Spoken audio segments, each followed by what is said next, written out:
तो कल होगा क्लास 12th सीबीएसई का फिजिक्स का बोर्ड एग्जाम, फाइनल एग्जाम, और जिसके लिए तुम इतना टेंशन ले रहे हो, तैयारी कर रहे हो, तो कल वो घड़ी आ रही है ना?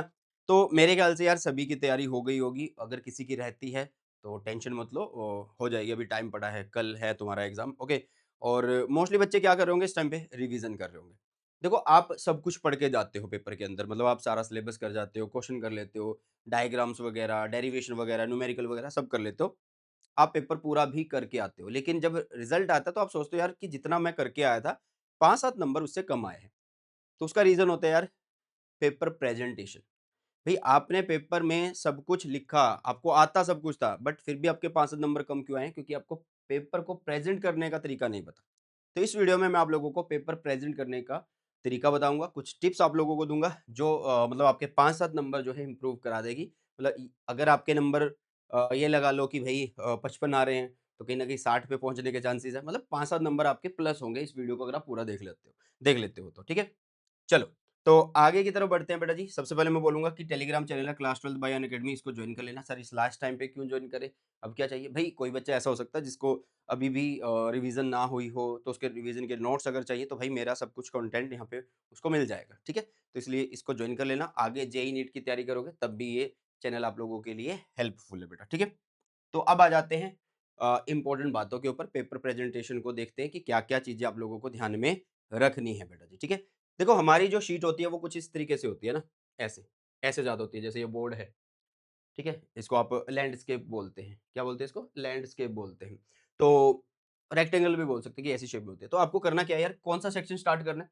आप किसी भी सेक्शन से स्टार्ट कर सकते हैं, section A, section B, section C, section D, section E, किसी भी सेक्शन से स्टार्ट कर सकते हैं। बट मैं आपको यही रिकमेंड करूँगा, जो भी सेक्शन आप स्टार्ट करो उसको पूरा ज़रूर से कर देना। आपको लगता है कि मुझे ए सेक्शन पहले अच्छे से आता है, तो पहले ए सेक्शन को निपटा देना, ओके? तो मैंने क्या किया भई, यहाँ पे आपको क्या करना है, जो भी सेक्शन कवर करना है उसको ऊपर लिखना है, और इसके बाद आपको क्या करना है, साइडों में 2 लाइन लगा देनी है, ठीक है? थोड़ा-सा अच्छा करने के लिए, ठीक है? मतलब अगर नहीं करोगे तो कुछ ऐसा नहीं होगा, कुछ भई घट जाएगा, ज़्यादा नंबर कट जाएँगे, नहीं, बट एक आधा नंबर कट जाएगा ना। तो साफ-सुथरा हम अटेम्प्ट करने वाले हैं पेपर को। तो इधर एक लाइन लगाओगे, मान लीजिए आपको पहला क्वेश्चन करना है तो आप लिखेंगे आंसर ऑफ फर्स्ट, मतलब ब्रैकेट में 1। और बहुत सारे बच्चे बोलते हैं कि एमसीक्यू में हम सिर्फ ए, बी, सी क्या लिखें? भाई देखो, अगर आपका ऑप्शन जो आपने सेलेक्ट किया, मान लो ए सेलेक्ट किया, तो आप ए लिख दीजिए, और उसमें जो ए सेलेक्ट किया उसमें अगर आपने देखा कि वो छोटा-सा आंसर है, सिर्फ छोटा-सा आंसर है, तो उसको लिख दो। अगर वो 2-3 लाइनों में आ रहा है, तो भई फिर 2-3 लाइनों वाला मत लिखना, फिर सीधा आप उसका ए-बी-सी-डी ही लिखो। तो आपको करना है क्या है, ए लिखना है, अगर आंसर छोटा है तो वो भी मेंशन कर देना। टॉपर की शीट देखना, उसने ऐसे ही किया हुआ था, ठीक है? ये तरीका है बेटा जी। इसके अलावा जब हम बड़े क्वेश्चन्स करेंगे, बड़े क्वेश्चन मतलब 2 नंबर के, 3 नंबर के, 4 नंबर के, 5 नंबर के, मतलब जब हम थ्योरी टाइप या न्यूमेरिकल टाइप क्वेश्चन करेंगे, तो क्या होता है कि हम तुरंत अगला क्वेश्चन भी स्टार्ट कर देते हैं। तो जब भी हमारा पहला क्वेश्चन खत्म होगा, तो हम दूसरा क्वेश्चन जब स्टार्ट करेंगे तो उनके बीच में स्पेसिंग देंगे बेटा जी। इसका इसका आपको बिल्कुल अच्छे से ध्यान रखना है। ठीक है? समझ में आ गई होगी इतनी बातें भी। ठीक है? अब ध्यान से सुनना, ये तो बात हो गई सिंपल कि कैसे कैसे पेपर को अटेम्प्ट करना है या सेक्शन को किस तरीके से अटेम्प्ट करना है।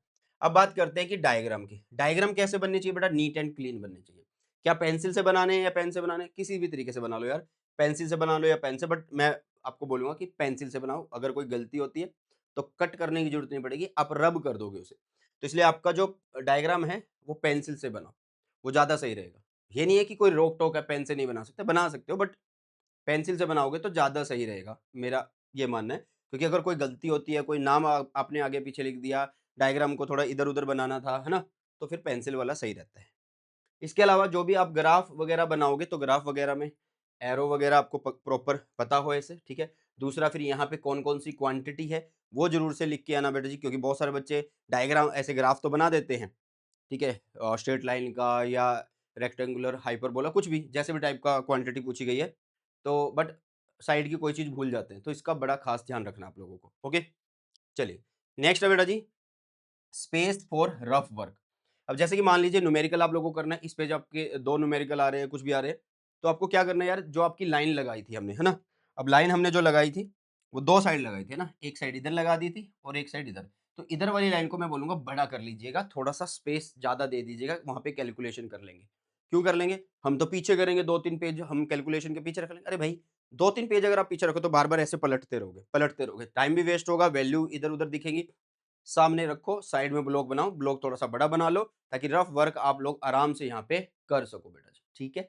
समझ में आ गई? इधर आप क्वेश्चन नंबर वगैरह अपना लिखोगे ही। इधर आप अपना क्वेश्चन वगैरह नंबर लिख दोगे, ठीक है? जब भी कोई भी आंसर आपका आ रहा है, तो उसका एसआई यूनिट ज़रूर से लिखना अगर यूनिट है। उसका एसआई यूनिट ज़रूर से लिखना अगर उसका यूनिट है। या जिस भी सिस्टम में क्वेश्चन दिया होगा और जिस भी सिस्टम में आपने सॉल्व किया होगा सीजीएस, एसआई, तो वो यूनिट्स ज़रूर से आपने लिख देनी है। इसके अलावा बेटा जी आपको टाइम मैनेज करना है, मतलब 3 घंटे में आपको ये 70 नंबर कवर करने हैं। ऐसा ना हो कि 2 नंबर का क्वेश्चन था और उसमें आपने 15 मिनट लगा दिए और बाद में पता लगा यार 15 मिनट तो मेरे इस 2 नंबर पे ही खत्म हो गया। तो इसलिए आपका सिलेक्शन इस तरीके से होना चाहिए कि यार ये क्वेश्चन मुझे आते हैं। एक बार शुरू में 5-7 मिनट लगा लेना पेपर पे और देख लेना कि ये क्वेश्चन मुझे आते हैं और ये क्वेश्चन मैं पहले निपटा दूँगा बहुत अच्छे से, बिना टाइम वेस्टेज किए, ठीक है? चलिए जी, तो टाइम मैनेजमेंट आपको इस पे सबसे ज़्यादा फ़ोकस करना है और पेपर पूरा अटेम्प्ट करके आना है। बहुत सारे बच्चे क्या करते हैं मान लो 30 नंबर की तैयारी करके गए, तो 30 नंबर का जो उन्हें आता था वो करा है, बाकी छोड़ा है।